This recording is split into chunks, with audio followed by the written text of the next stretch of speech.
And welcome to the informal meeting of the Board of Education for Wednesday, September 6th. I have a message here I need to read. Dr. Brigham will not be here.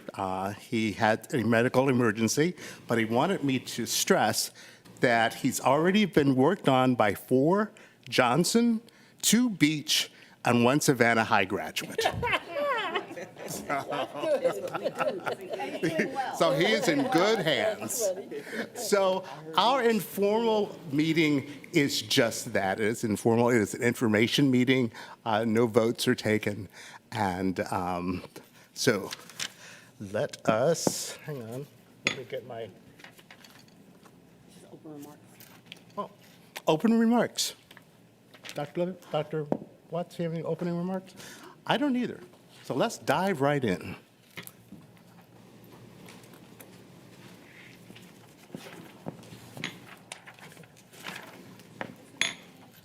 Okay.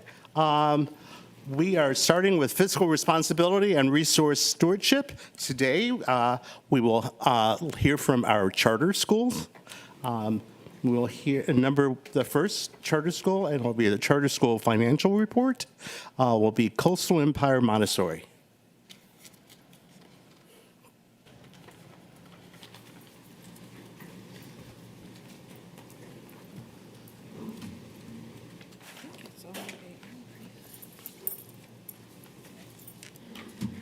Good afternoon, everyone.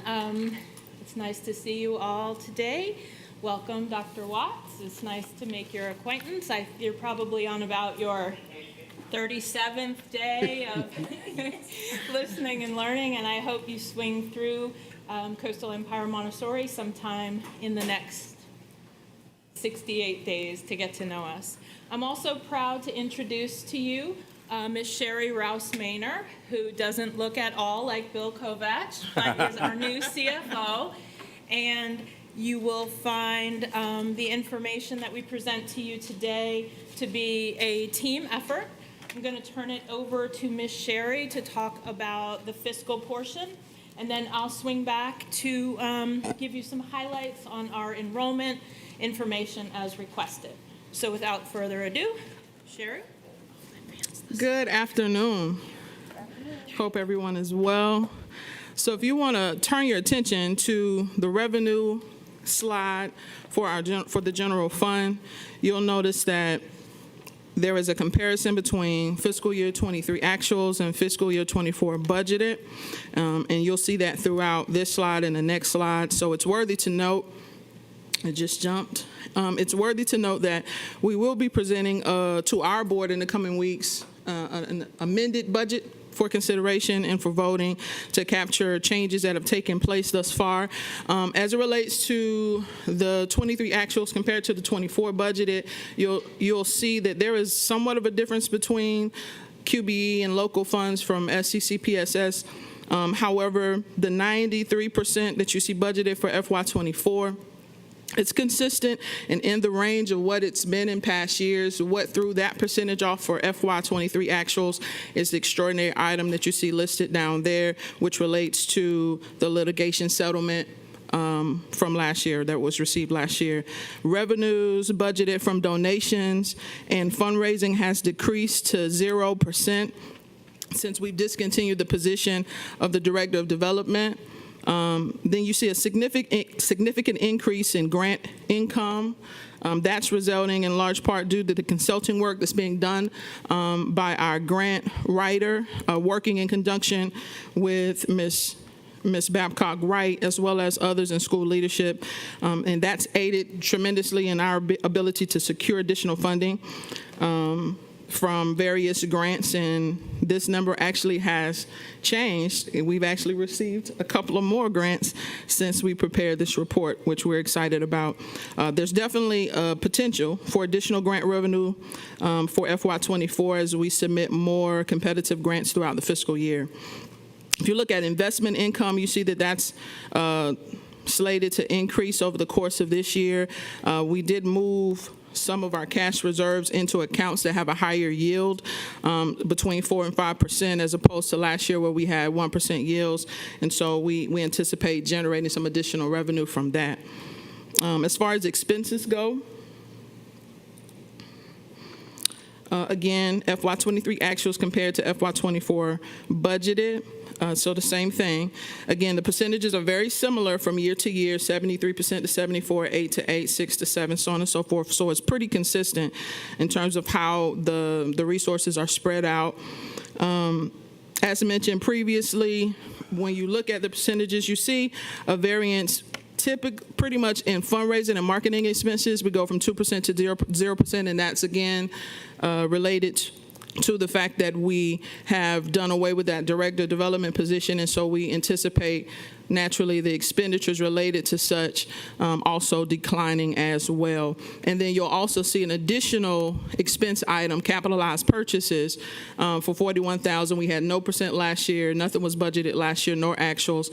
But this year we're budgeting $41,000, 1% of our budget for a SRO officer, or a SRO, and so that's where that one comes in. In the other lines, the percentages, again, are very similar year to year. Salaries and benefits did increase, and that was in part largely due to the $2,000 increase to employees the governor passed, as well as significant increases in FY24 for health care for classified staff, our non-teachers. And so while we don't know for sure what we will be, where we will be, or what the exact number would be, we made a significant allowance provided in this line. And we also brought our janitorial operations in-house as opposed to last year where we had an outside contractor, so that contributes to that increase.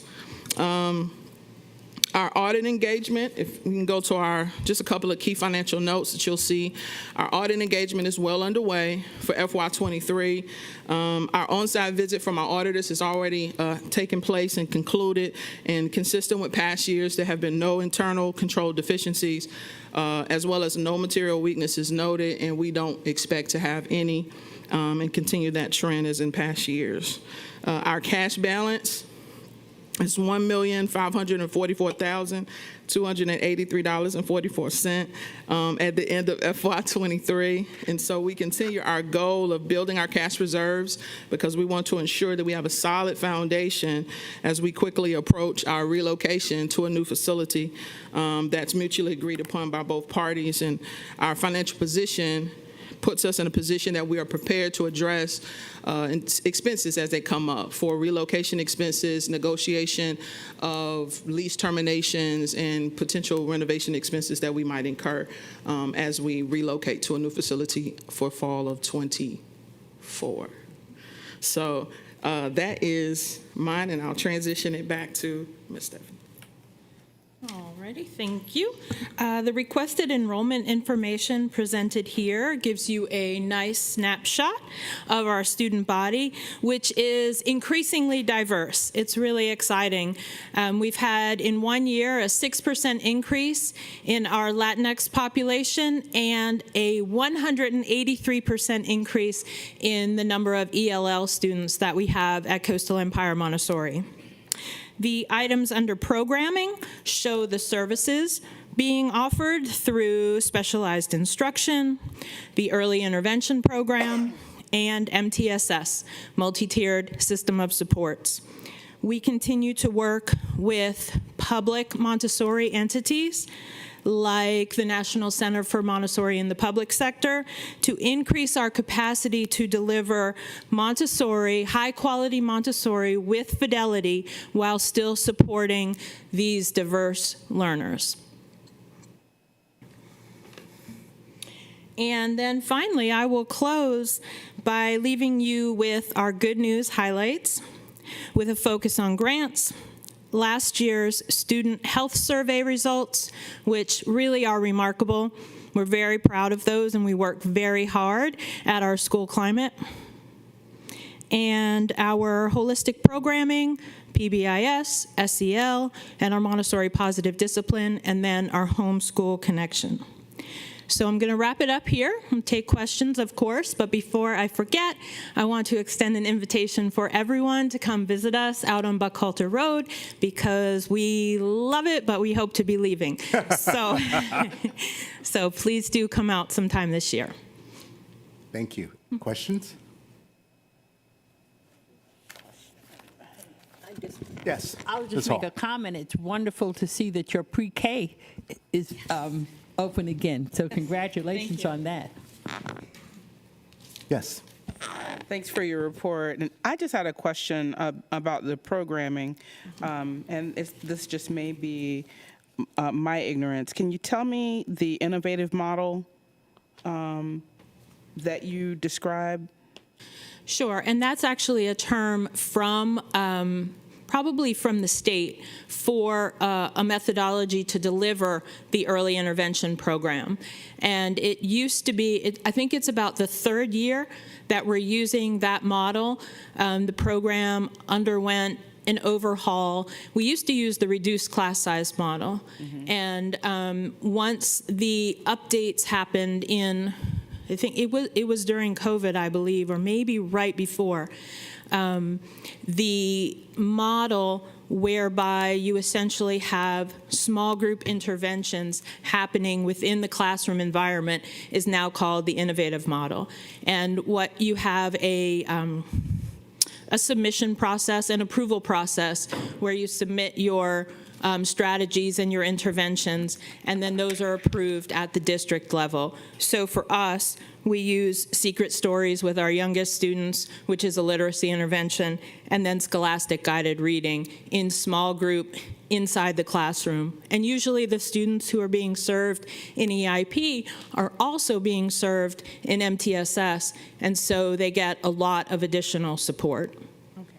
Thank you. Ms. Grabowski. Thank you for your presentation. Just a quick question as far as your enrollment numbers. Is that where you are right now? Is that about where you were last year? And then the second part would be, do you have a goal, realizing that facilities obviously can also drive the number of students that you can accommodate? Right. And so we're, and we have been for several years, maxed out in terms of our space usage and our enrollment. We have 10 classrooms, and all of those are fully enrolled, although we do have a few open kindergarten seats. But the addition of the pre-K class, which is, one right from the start class, split into 3 of our primary environments, so that there's about 1/3 4-year-olds and 2/3 5-year-olds in each of the primary environments, has really helped make those classrooms be more vibrant and full. And all of the other grades are full with wait lists at each grade level. When we move, we're not really sure. The plan is to grow, although we're not really sure how much, how quickly, but of course we will start at the primary level and then grow in that organic fashion up through the grade levels.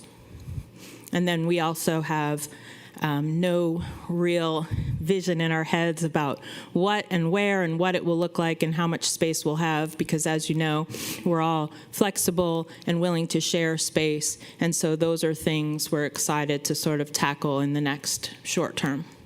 Thank you. Howard Hall. Yes, thank you for your report. My question is somewhat similar, and I was just going to ask, what are the limitations in terms of school facilities that can have an impact on student learning environment? And you pretty much kind of summed it up in a sense, but... No limitations in my mind. You know, some of the things that we are really looking forward to are continued big amounts of green space, or the capacity to make green space, if you will. And then some of the communal areas that we really don't have now, like a cafeteria, like a gymnasium, or a space to gather together.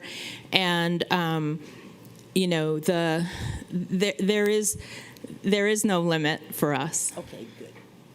And I did notice that you're hiring a resource officer. So how can you maintain a positive culture having that resource officer, and were there problems prior to hiring the resource officer? Chief Enoch is a friend of ours and has been for a long time, and we have, in the past, sought his help in even getting to the point of interviewing some choice candidates that he has thought would be great candidates for our school with our unique culture and environment. And it just has never been a budget item that we've been able to pull together, along with staffing. It's hard. There are a lot of open SRO positions across the district. And so that is very important to us. But of course, so is safety and security. And so we have taken every, I dare say, suggestion that has been given to us by the chief and by Justin Pratt, and target hardened and done all of those things within the spirit of our school, within the embrace of our parents and our students, and we look forward to seeing what the new facility is like, to see how we can enhance that. And just facilities-wise, barring anything else, being in a more traditional facility will certainly help us do that. Mr. Johnson? No questions, just a couple of comments. One, I'm also very glad to see that y'all bringing pre-K back. I think that's huge, especially in the Montessori environment, not only for the pre-Kers, but also for the kindergartners as well. Yes, sir. The other thing is I'm glad to see that y'all are getting SRO. Safety, you can't have a good school environment if they don't have a safe school environment. And the last thing is that I'm very glad to see that y'all are continuing to build that fund, the cash on hand, for when y'all do get a facilities to be able to do things with it. I think that's very important, not only the school district as a whole, but especially for charter schools. So I'm very glad to see that. Thanks. Anyone else? All right. Thank you so much. And next, we'll have Oglethorpe Charter School. I was just going to try to help. Just trying to help.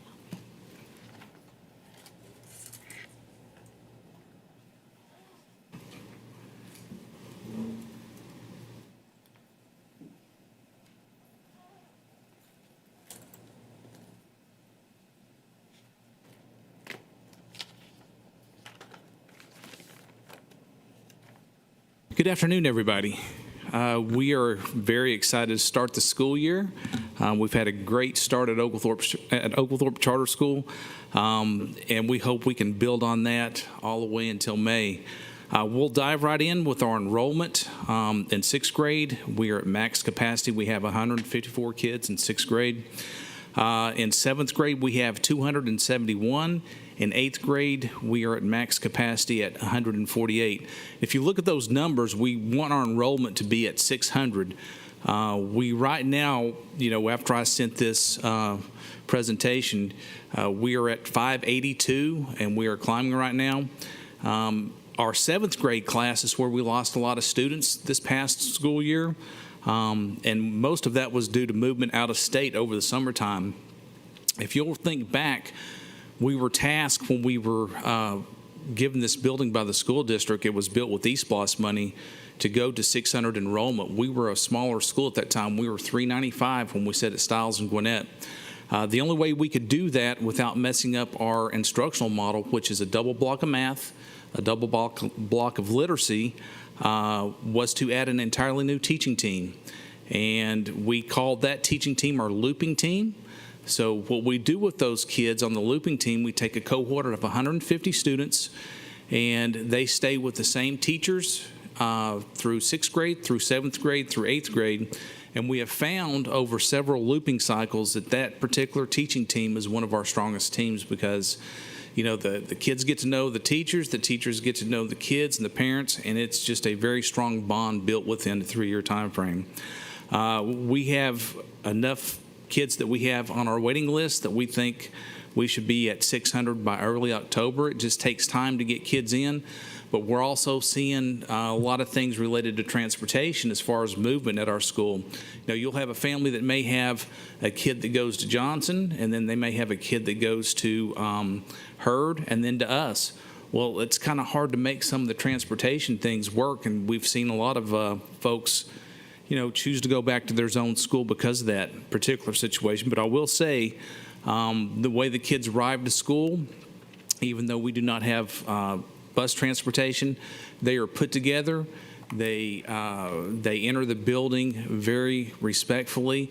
It's one of the best things that's happened as far as our on-time arrival. So we do wish we had buses, but since we do not, we do have some good things happening because we do not. This is the breakdown of our exceptional children caseload in 6th grade. We have 27 students receiving special education, 7th grade 24, 8th grade 16. We have 7 students involved in speech. Total exceptional children caseload, and this fluctuates from day to day with the movement we have going on, is 74. We have 89 students enrolled in gifted programming and 114 students enrolled in remedial education. Our total funding for this year is $7,137,779. We, over the years, and this dates back to 1999, were very frugal with our money. There was a time that we could not hire anybody that had a master's degree because we just couldn't afford them. We were able to hire master level teachers, doctorate level teachers, and as a result of Kathy Vogel, who manages our money, and she's been with Oglethorpe for the past 23 years. Our money market account is sitting at $3.6 million and some change. And then our operating account, we have over $3 million in. So with the interest rates rising, we actually are able to gain some money on this money market account to where, we're pulling in somewhere between $36,000 to $40,000 a year. We do one fundraiser. We do cookie dough. We have the claim to fame of selling more cookie dough than any other charter school in the nation. And we sell in excess usually of $50,000 to $60,000 worth of cookie dough. We make it very family and student friendly. We have incentives for families with our family contract through doing this, but that is kind of our combined way of raising money at Oglethorpe. Our audit is historically completed in October. We have, over the past 23 years, had no material findings on any of our audits. We don't expect to have anything any different this particular school year. We expect to have a clean audit. One of the things that we have started this year school-wide is our flying classroom with Barrington Irving, and this is a science incentive. When we did this pre-pandemic, we were able to get 19% gains in our science classrooms. So there's a literacy component and a math component to this curriculum, and they've really upped their game with the flying classroom. But we partner with them and also with Savannah State with a lot of things that we do with our marine science program. We are fully staffed. I'm very happy that we began the school year fully staffed. We have 54 certified staff, and we have 14 classified staff. One of the things that we did in partnership with Savannah-Chatham, and this is facilities related, we were able to obtain a facilities grant through the Department of Education.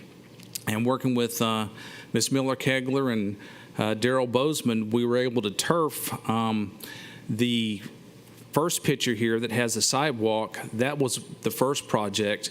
And if you can imagine running 600 kids over grass twice a day, it does not last. So this was a well-needed project. Our governing board liked what it looked like so much that we went ahead and wrapped around the entire school. The second picture is the front of the school, and then we took out, and I know this is not good to take out live oaks, but they were busting up our sidewalks, and they were getting into our overhang here, but we've wrapped the turf all around the school. It really, really makes the school look nice. So I appreciate the efforts with Ms. Miller-Kegler, and we hope to get some more facilities grants to do some more things like this. And our governing board, because when we got into this new facility, we were in pretty good standing We were probably the last school on the East Blost build-out of that first East Blost. I think Godley Station was one of the first schools. And money tends to run short if you're one of the last schools. So when we got into the school, we had a theater instead of a cafetorium. We really pushed for that. We've got state-of-the-art sound and lighting system in that. My governing board president at the time was over fitness and wellness at SCAD. He still is, Sam Carter. And we were able to put in a state-of-the-art weightlifting room. So we're really trying to help improve our facility any way we can. Hopefully in the near future, we're going to turf our football field.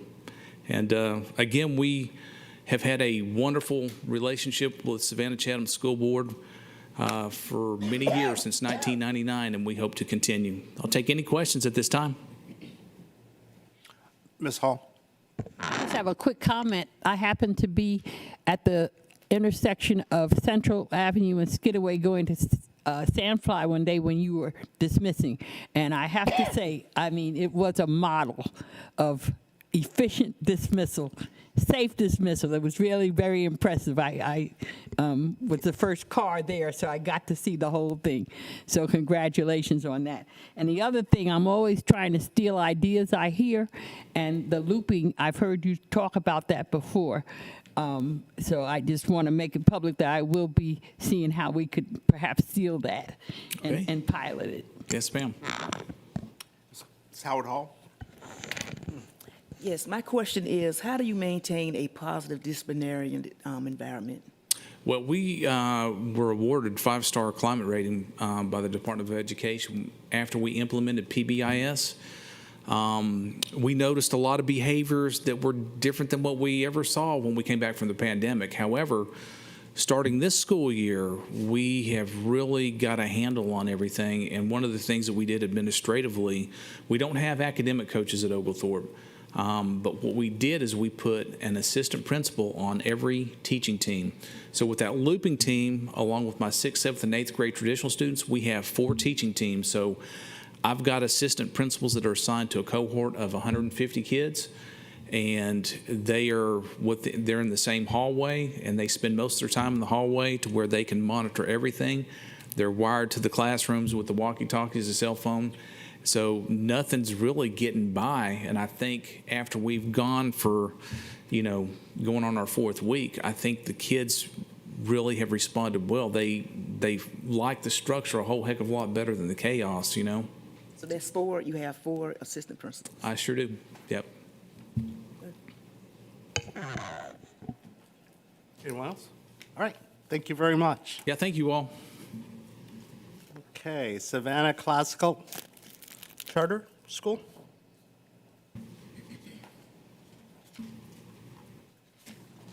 Okay, I don't know how to get out of here, Barry.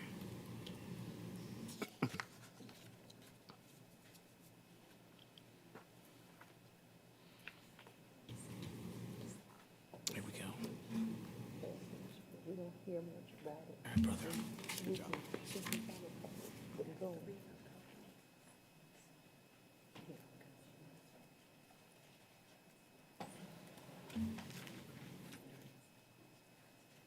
All right. Good afternoon, everyone. Good to see you again. Good to see you, Dr. Watts. I think this is the second board meeting I've been to where you have, since you've come to lead the district. So again, welcome. I'm Barry Lawless, CEO at Savannah Classical Academy. I'll go over a few things that you've asked about on our financials, much the same as my colleagues have been talking about. First, I'll talk about our audit. We're in the process of our FY23 audit now, so we'll have that done by our deadline. I know my bookkeeper is working feverishly as I'm here today gathering documents for that audit. We have no teacher vacancies. We did have one late start teacher. We've hired our first international teacher this year, and we're kind of excited about that. It's for a new program for computer science, so we'll have that teacher full-time, and they've already spent the $25,000 that we've allocated for that classroom through a grant we received. So we were happy to delay and wait on that teacher. As far as valuations go, we're a pilot school for the Georgia Leads Teacher Evaluation Program. We're one of the handful of pilots in the county, in the school system here, and we're the second charter school in the pilot. I think there's one charter school. around Atlanta public schools that's in the pilot. And we're excited to be part of that. And the teachers are excited to be part of that too. So we hope to see some very positive things come out of that as far as teacher growth. So going quickly into our budget, I hope you can see that on the printed copy you have, maybe a little bit better on the screen. But you can see our total revenue from different sources. The largest amount of our revenue comes from the tax base, which is our first line item, about $7 million. Then we have other revenue coming in. It makes our total revenue for the year about $8 million. And then following along on our expenditures, you can see our largest expense is our total payroll expense of about $5.5 million. And then right above that, our facility expense. We are still leasing our facility, and we're in a lease where we're paying down the debt service basically on the building that's purchased by our foundation. So we pay the debt service plus some additional payments. That additional amount of the payment we pay in rent, it's just fair market rent, $42,000 a month. The difference of about $11,000 goes to pay down the principal of that debt. We're just over $5 million on that building now, which started at about $12 million. And so once we get that debt off of us, we hope to see that part of our budget go way down. You'll see that property tax was listed on there, and we no longer pay property tax because that building was taken over by the foundation, which is a nonprofit, so we don't have to pay tax on the building, which saves us about $100,000 the last couple of years. You know how taxes in real estate have gone up.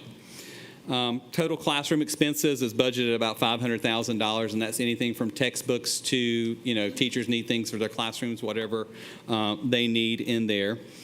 We get technology support from the district, so that's not in our budget unless we buy something specifically that we ask for. We asked the district the previous school year to provide some laptops to us for our high school classes that we purchased out of our budget, but because they're going to be on the district network, we go through the district to do that, so they're on all the controls that the district has, and we go through the district bid to get those. So we're very appreciative for the technology department for helping us out with that. If you'll look between our school nutrition program revenue, which is about $367,000, and that's part of it's a federal program. You know, we get reimbursements for free and reduced lunch and breakfast programs. And then if you look at our total school nutrition program expenses, it's much like the districts. It runs at a loss. So we don't look to make money off of our school nutrition programs. I just wanted to say that out there in the public domain, that we're not charging more than what we are taking in for the school nutrition program. We actually try to keep those costs down, but we subsidize that program just like the district does, so we can have it and have a good quality program. And that our school nutrition expenses, that also includes the personnel that runs that. We have 3 full-time employees, or 4 full-time employees that run that, including our manager. So that brings our total expenses to about $7.8 million, which leaves us a little bit left as a surplus at the end of the year, about $155,000 budgeted for this year. That's based off an updated allocation sheet we received within the last few days from the district on what our allocation would be based off our local and state revenues. And then we have some expenses at the bottom we planned for this school year. If you'll see some improvements we want to do within the building. We want to build out our concession stand in the gym. We don't have a concession stand, so right now we have a family member that, or parent, who brings up their food truck, and that's what we have for concession stands, and then they donate back to the school, which is a great idea, but it's just not as convenient as having a concession stand. And then you have traffic in and outside the gym, and you know how management of facility is. So we're wanting to build out our concession stand. That's about a $12,000 expense. And then a large expense is we have our old admin office that we're remodeling and to start our pre-K program. So we'll start pre-K in the fall. We've kind of delayed it for a couple of years now. We're going to push the button and open up a pre-K program in the fall that will feed into our kindergarten program with 20 students. So typically we bring in 50 students in kindergarten, and 20 of those ideally would come from the pre-K program. They would just roll right into kindergarten. And then we have some building things we need to do. We want to upgrade some things on the outside of our lower school. That building was built in the 50s, and we want to make it look a little more modern and up to date on the outside with the building facade. And then a big one is the gym has no insulation, so its air conditioners are running all the time. And on a really hot day, our air conditioners, it's bearable, but if you were I would not want to host a game where you're getting hot and sweaty during the day with the temperatures it stays at. So there's some things we've got to do with some gym improvements. And then that leaves us about a $38,000 over after we have those expenses in our operational budget. All right, and then enrollment. So we're not at our target. Our target is 505 for this year, much like Mr. Wall was saying.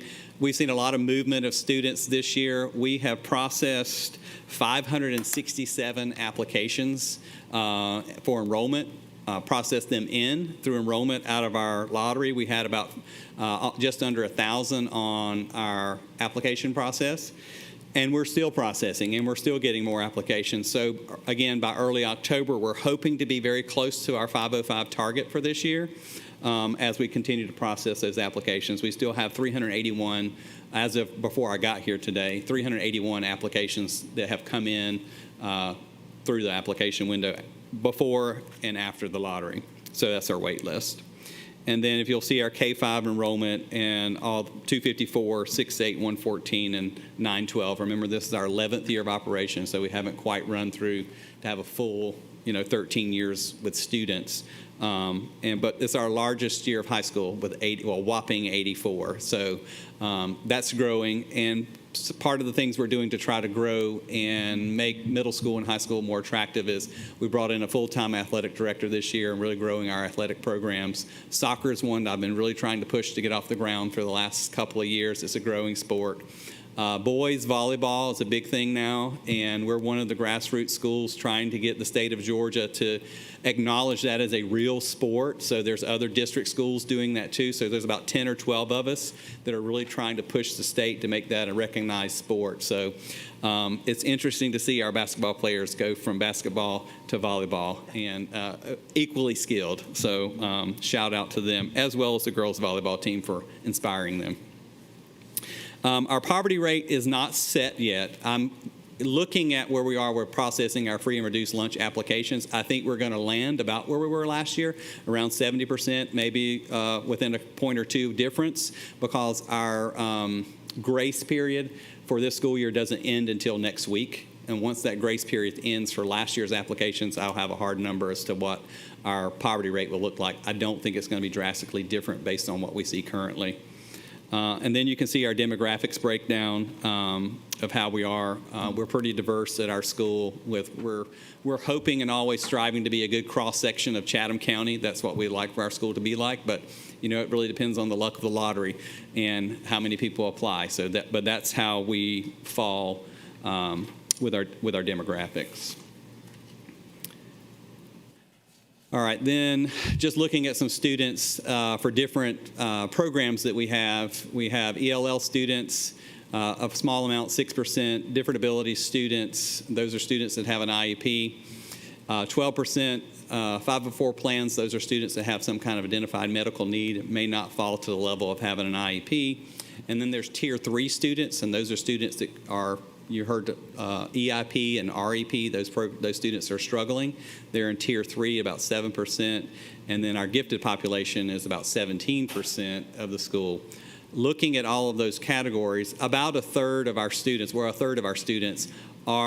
need support to make or to get to grade level. So that's very significant for us to have those supports in place when we know we have a large population of our students that are going to need things outside just traditional instruction for them to be able to reach and maintain grade level.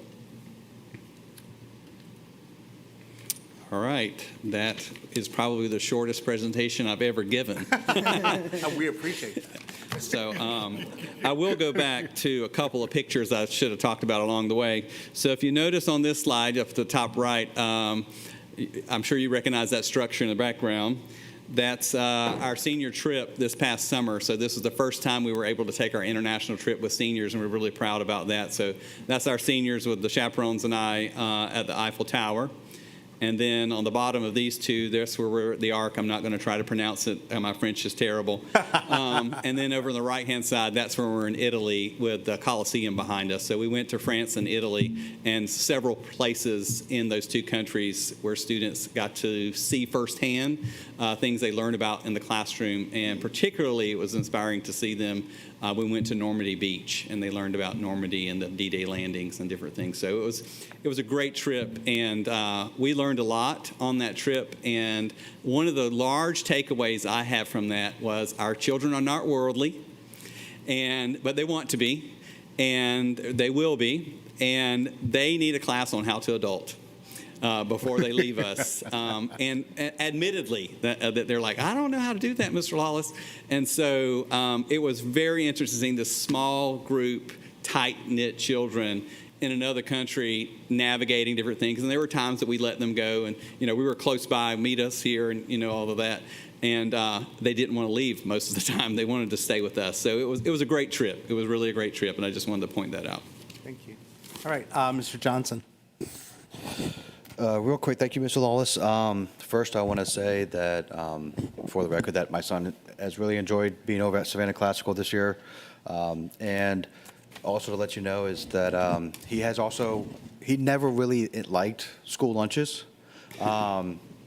This year, he's actually been willing to branch out because the other kids have been raving about the food, which is wanting him to branch out and try new things, and he has actually enjoyed it, so thank you for that.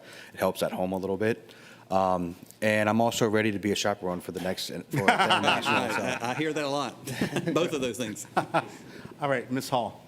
Mr. Lawless, your poverty rate of 70%, is that a decline or incline from, say, the last 5 years?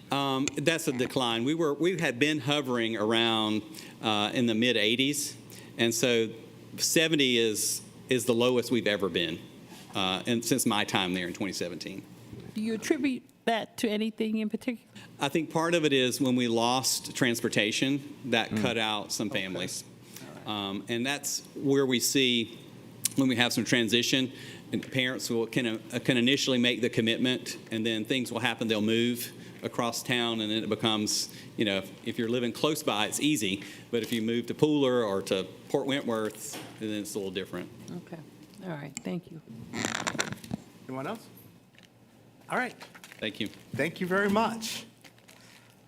Okay, Susie King Taylor, Community School.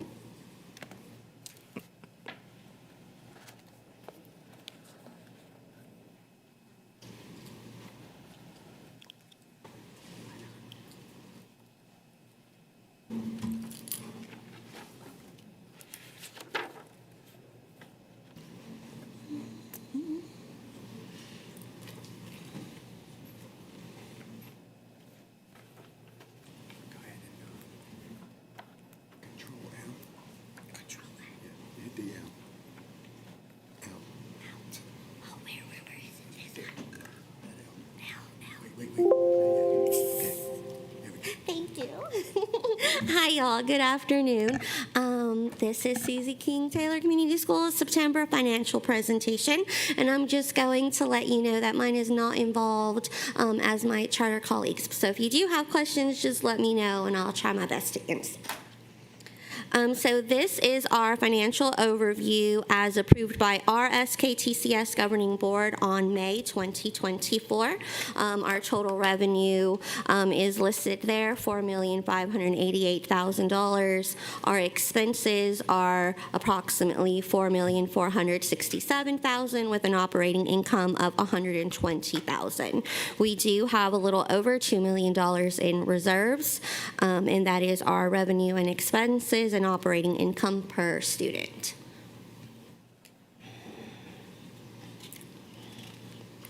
And this is just a summary of those revenues. Our local revenues include corporate contributions, individual fundraising, board fundraising, school fundraising, and other donations.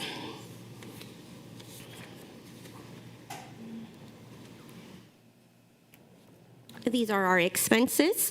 Other than personnel and benefits, most of it does go to purchased property, which is our lease and rentals. for both buildings. And this is our enrollment and admissions. We are currently enrolled at 313. Our charter allows 336, but we are not quite there yet. Like my other charter colleagues, we have seen a decline in enrollment due to transportation and having multiple students at different schools, making it harder for our scholars to get to school. And that is my very, very short presentation. Do you all have questions?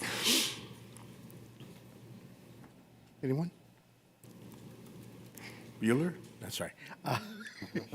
Sorry.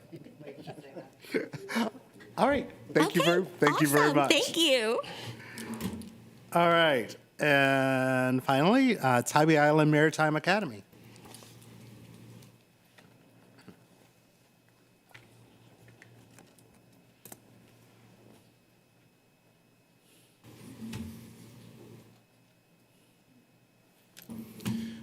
Good afternoon, everyone. It's nice to see the board. Hope everybody got through the storm okay. I'm going to share what's going on at Tybee Island Maritime Academy. We're going to go over our enrollment, historical enrollment and staffing, as well as what our current staffing status is and sort of where we are with our budget and financial comparisons. So our enrollment by grade, you can see this year in each of our grade levels. It's a total of 429 students. We're up in both gifted and special education services, and we've decreased slightly for students needing remediation in both middle grades and elementary. We have increased our enrollment again this year. As I said, 429. Our staffing is up to 48. Our current staffing, as I shared with the board, I believe in the spring, we had 100% recommitment from our colleagues to return, but we had a couple of colleagues that had some unexpected life changes, having to take care of an aging parent out of state, and then someone was blessed with new pregnancy. So unexpectedly, we had a separation. So we currently have one vacancy in special education, and we were able to consolidate a support. We were going to hire two folks to support our work. We were able to move that together as one. Obviously, all of our colleagues are certified, and we have 91% of our teachers as gifted endorsed. Our end of the year fund balance as of June 30th, $4.9 million, which includes the retained earnings as well as our net income. Our cash balance on hand in the end of June was $165,887. You see our breakdown of budget, obviously with our revenues for local, state, federal sources at $6 million. And then our expenses this year at 5.9 leave us with a pretty slim margin. We were able to also add services with Tybee Island Police Department. We have contracted a school safety officer, so that was very much needed. We have for those of you that have been to our campus, you've seen it's wide ranging. We're across a couple of different city blocks, and so it's nice to have a resource officer on hand. But that definitely had an impact on our budget this year, as well as we renegotiated our building lease. It's a triple net, so we have to plan for any expenditures related to maintenance costs for building that was built in 1948 and 1953. You can see our budget comparison last year and this year, both with total net earnings in the positive. Any questions?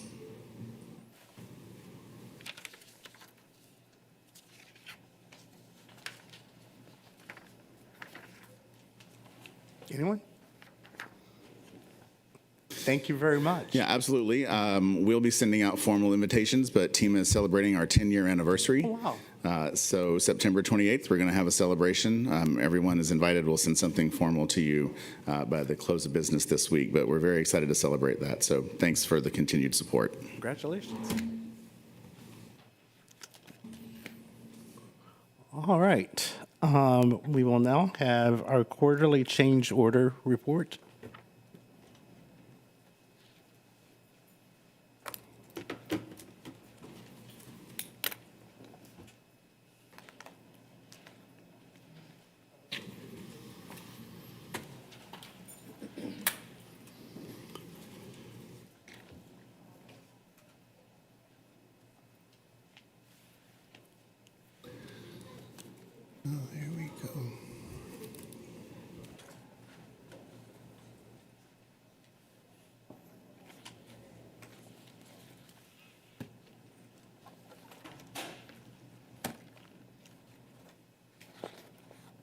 Okay. Good afternoon. I'm pleased to present to you the second quarter quarterly change order report ending for June 30. You'll see the majority of these changes are associated with the K-12. And that should be no surprise because that was the majority of the construction work that was going on there. Also want to remind the board that all of these change orders have been reviewed by our change control board. So every change that comes to facilities, the change control board goes through it, reviews it, makes sure that the change is appropriate, make sure that the change is contractually acceptable, and those are the ones that are approved through and sent up to the superintendent for signatures. Any questions? I'd be happy to answer them.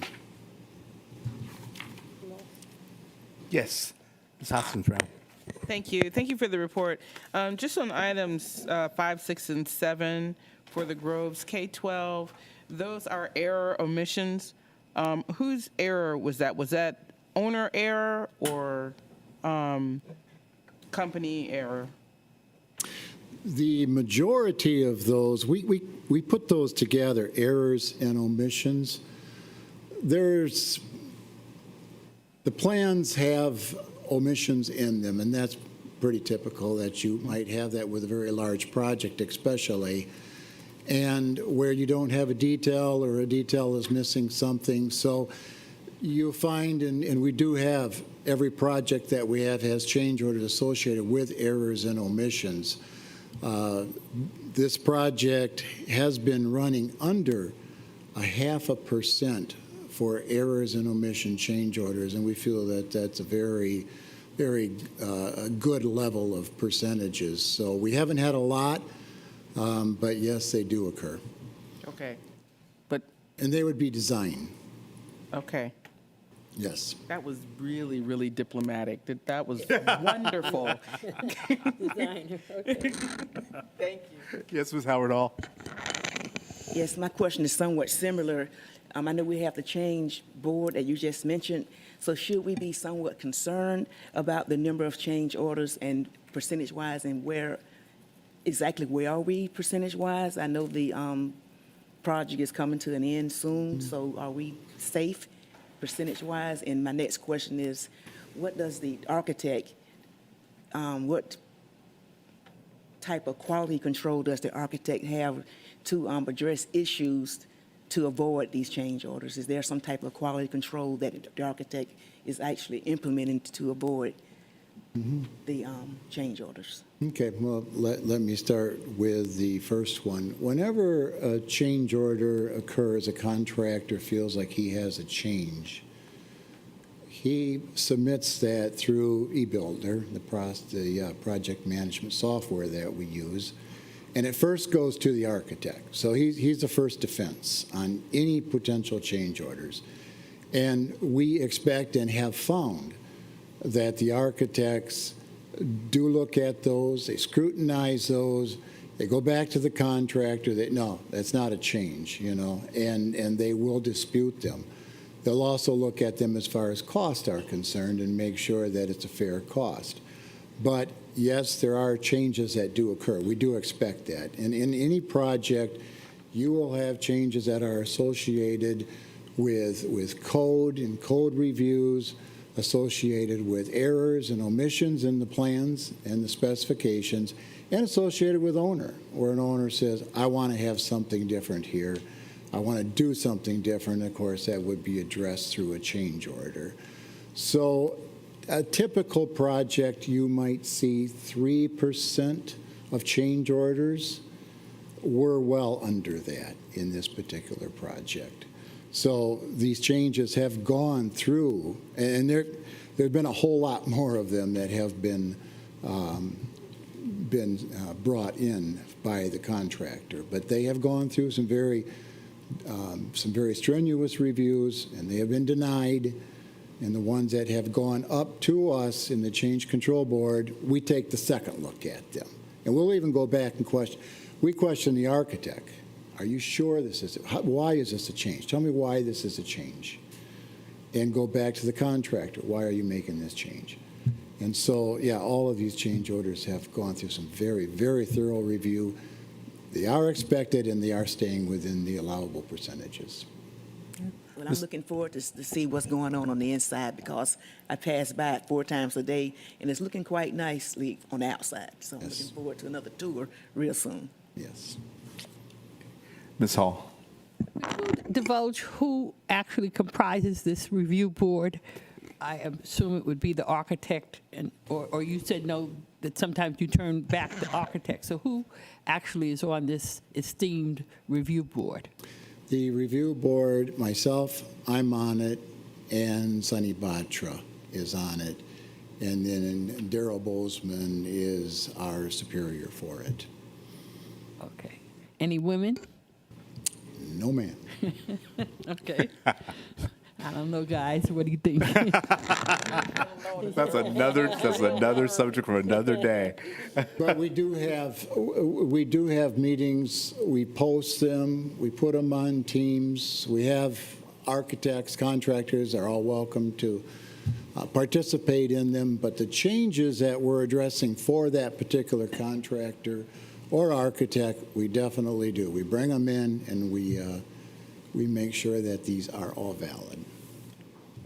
Thank you. Anyone else? Thank you very much. Thank you. Okay. I will now accept a motion to go into executive session to it's moved and seconded before I can get through with that. Good. All in favor? Aye. Thank you.